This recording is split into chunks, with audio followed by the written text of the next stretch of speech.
In the beginning, there was a bog, a hoe, and a fin, pure raw energy.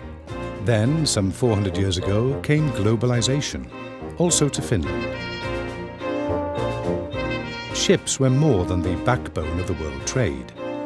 They were made of wood, and a lot of tar was needed to maintain them. The superpowers of the time were the Netherlands and Great Britain. First, they raised their own forests, before turning to those of neighbouring countries for wood to build their ships. Fortunately, Finland had plenty of wood, both for its own use and for selling.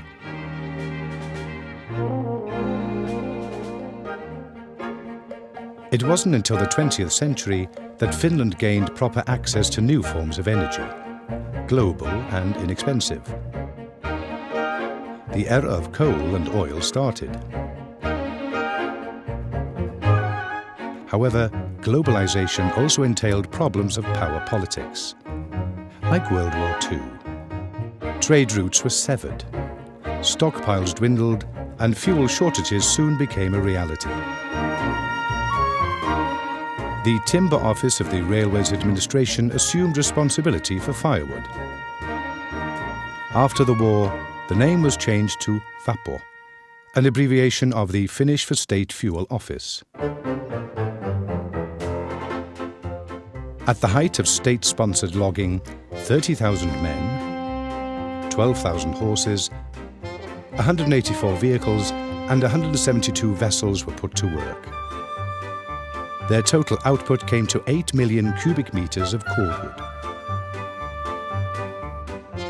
The wartime fuel shortages generated interest in peat, which had long been used in industry.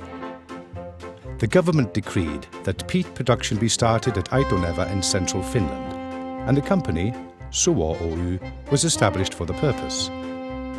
The idea was to study how peat production could be established and, of course, alleviate the pressing fuel shortage.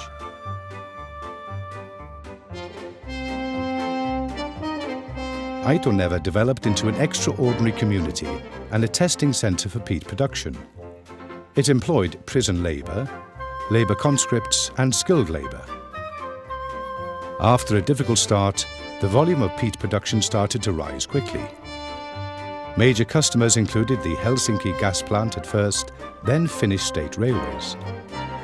The production peaked in 1957 and 1958.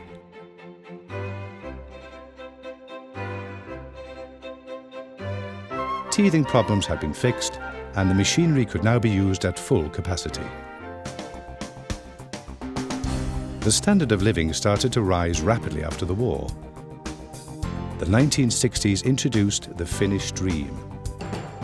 Or was it really Finnish? A dream in any case. A happy family living in a house of their very own, built of brick and heated with oil. The oil came from the Soviet Union. The trade with the eastern neighbour was based on barter, more of a political undertaking than a commercial one. In 1962, Suo Oy became part of Imatran Voima. Another acquisition in 1969 made Vapo the owner.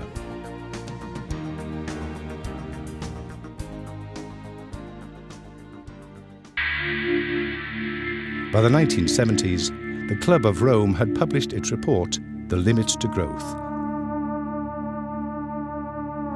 It was a grim mathematical forecast of the world's future. Population growth was exploding, natural resources dwindling, the air and water being polluted, living conditions deteriorating.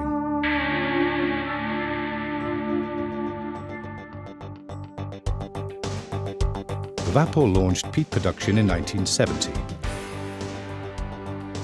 The operations of Suo Oy were merged into the company, and peat was now harvested at 7 sites.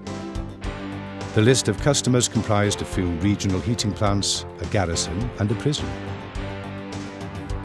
When cities built thermal power plants generating both heat and electricity, peat was competitive with imported fuels as long as the plant was located inland and near its users.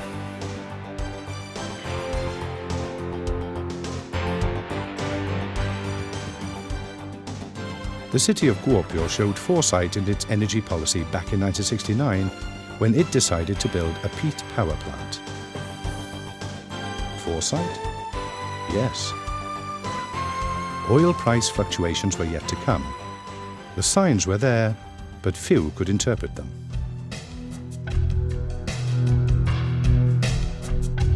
Political unrest in the Middle East resulted in oil crises.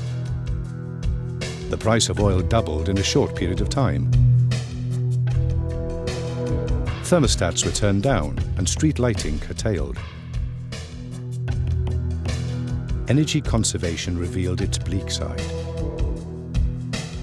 Well, eventually the price shock wore off, and the predictions of the Club of Rome were discounted as the ranting of doomsday prophets.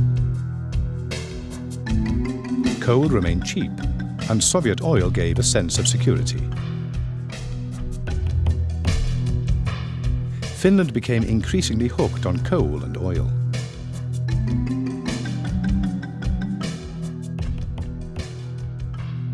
It was just about these days that Vapo was demanded outright to draft proposals on how to increase the use of domestic energy sources. That's where it stems from, the energy expertise of the future.